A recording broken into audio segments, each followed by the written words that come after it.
Father Tony Quintos, ang ating rector at cura paroko ng Minor Basilica at dambana at parokya ng Virgen Milagrosa de Orani, mga kapatid kumpari at diakono, mga naglilingkod sa bayan at simbahan, mga kadiboto, happy fiesta po sa ating lahat.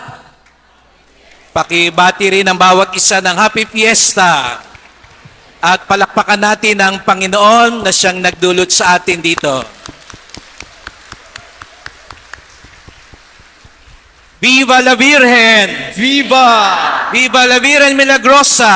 Viva! Viva Maria! Viva! Tunay ngang nakakarating sa langit ang marubdob na debosyon at pananampalataya ng mga deboto ng ating Virgen Milagrosa. At kaya napasigaw na ako at pakiramdam ko ako'y nasa Quiapo uli. Ay, alam nyo po, galing si Bishop sa Quiapo. At sa nakikita ko at nararamdaman ko ngayon, tunay ngang ang Orani, ang Baklaran at Quiapo ng Bataan. Amen? Amen. Palakpakan natin ang Virgen Milagrosa.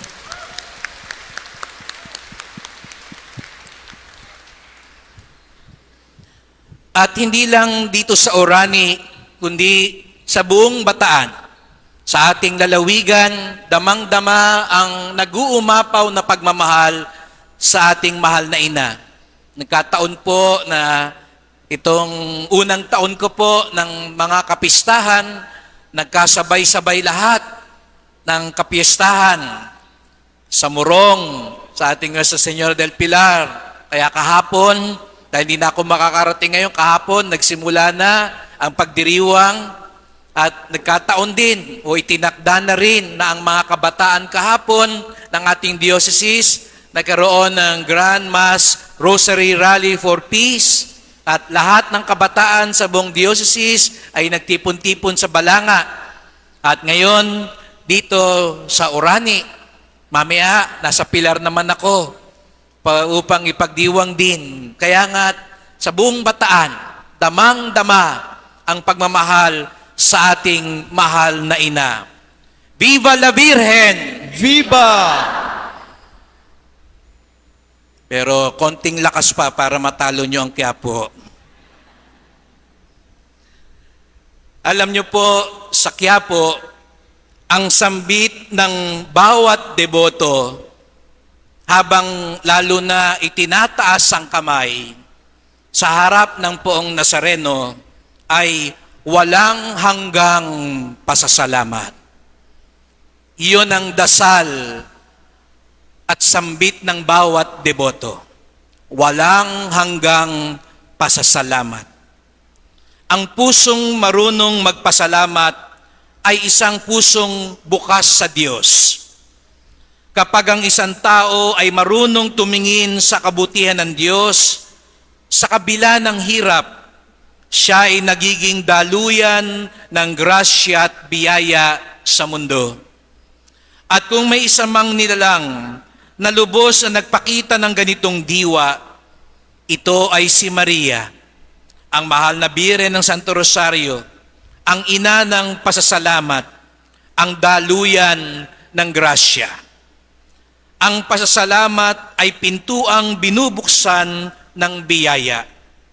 Sa Ebanghelyo, 10 ketongin ang pinagaling ni Jesus. Ngunit isa lamang ang bumalik upang magpasalamat. Buti na lang dito sa Orani, hindi lang isa ang bumabalik at nagpapasalamat. Naririyan kayong lahat ngayon. At batid ko kahapon pa at hanggang mamaya, marami pa ang magbabalik upang magpasalamat. Sabihin nga po natin, salamat sa Diyos. At tingnan mo nga yung katabi mo, sabihin mo sa kanya, salamat at nandito ka. At sa kabila, sabihin mo sa kanya, pagpapalain ka ng Diyos. Ang naniniwala na pagpapalain sila ng Diyos, pumalakpak ng mas malakas.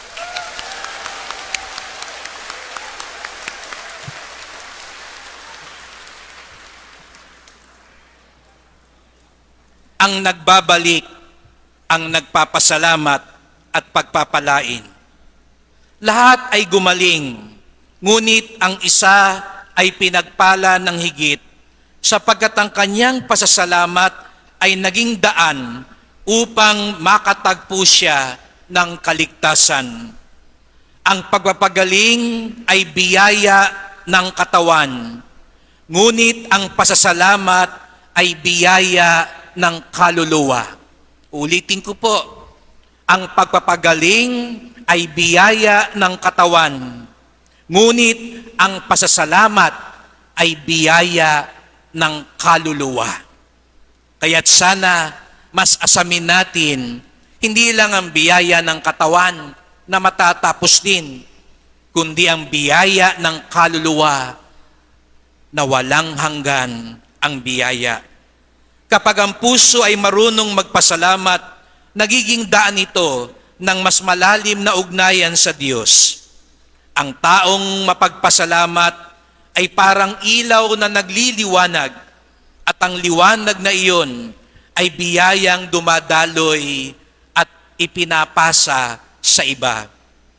Sa unang sandali ng Ebanghelyo, si Maria ay tinawag na puspos ng biyaya. Bakit puspos? Sapagkat ang kanyang puso ay bukas. Bukas sa kalooban ng Diyos. Bukas sa pag-ibig. Bukas sa pasasalamat. Nang narinig niya ang balita ng anghel, hindi siya tumutol, bagkus ay nagpasalamat sa pananampalataya. Ang kaluluwa ko'y nagpupuri sa Panginoon at nagagalak ang aking espiritu sa Diyos na aking tagapagligtas. Ang Magnificat ay himig ng pusong nagpapasalamat. Hindi siya nagpapasalamat dahil maginhawa ang buhay, kundi dahil nakita niya ang kabutihan ng Diyos kahit sa kababaang loob.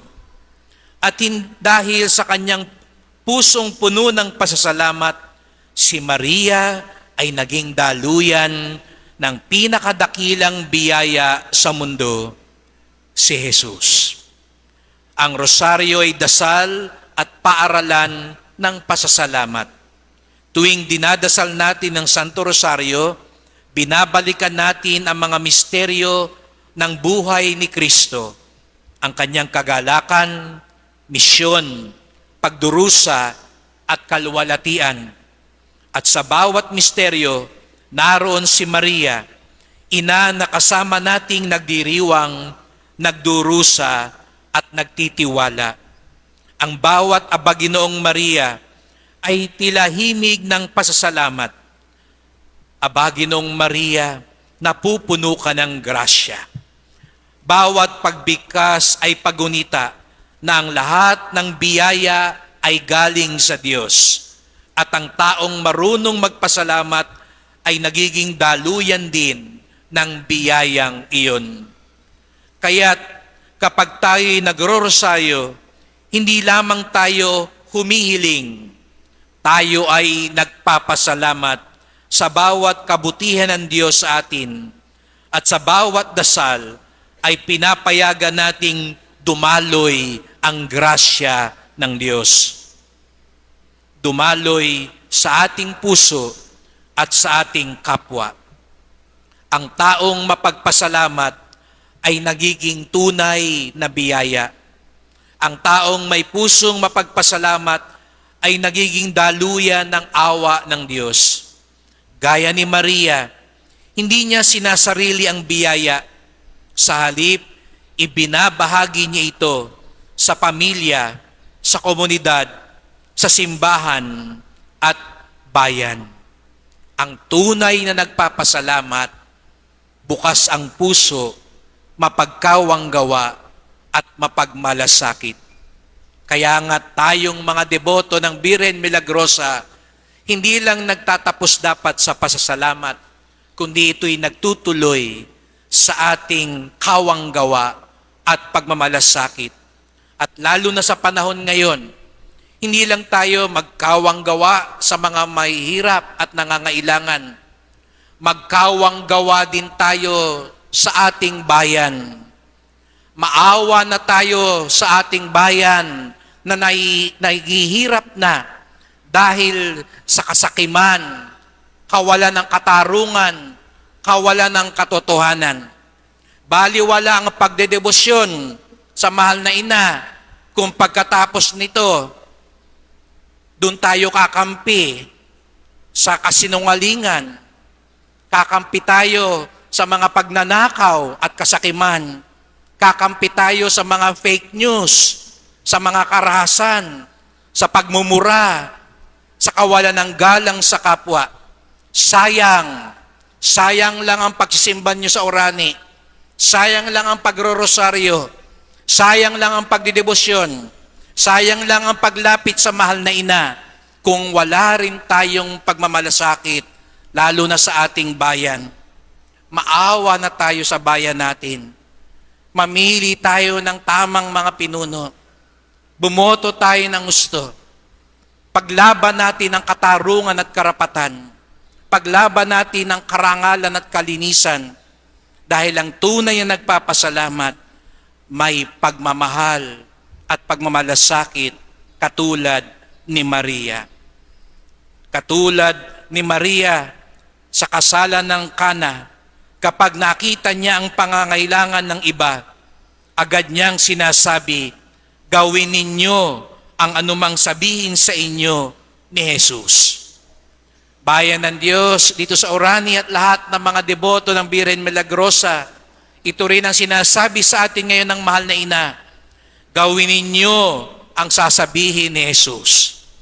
At natitiyak ko ang sasabihin ni Jesus, magmahal kayo, magpatawad kayo, magsabi kayo ng totoo, pumanig kayo sa kabutihan, gumawa kayo ng tama.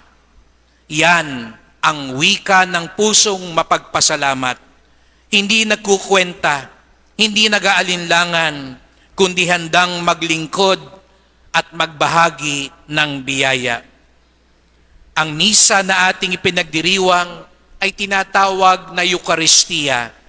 Ang salitang Eucharistia ay ibig sabihin pasasalamat.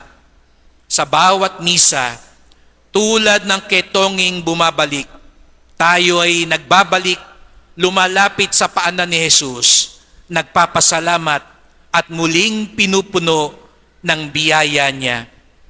Sa altar, natatanggap natin ang bunga ng sinapupunan ni Maria, ang katawan ni Kristo. At ang pagtanggap natin dito, tayo rin ay nagiging daluyan ng kanyang grasya sa mundo. Mga kapatid, sa kapistahan ng mahal na Birhen ng Santo Rosario, itinuturo sa atin ng Ebanghelyo at ni Maria ang sikreto ng tunay na kabanalan, ang pusong marunong magpasalamat. Ang siyam na ketongin ay tumanggap ng biyaya, ngunit nakalimot.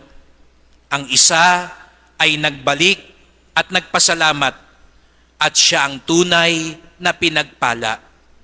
Si Maria naman ay laging nagbabalik sa Diyos sa pasasalamat, sa bawat tagumpay, sa bawat luha, sa bawat misteryo ng kanyang buhay. Maging katulad tayo ni Maria, mapagpasalamat, mapagkumbaba, at bukas sa biyaya.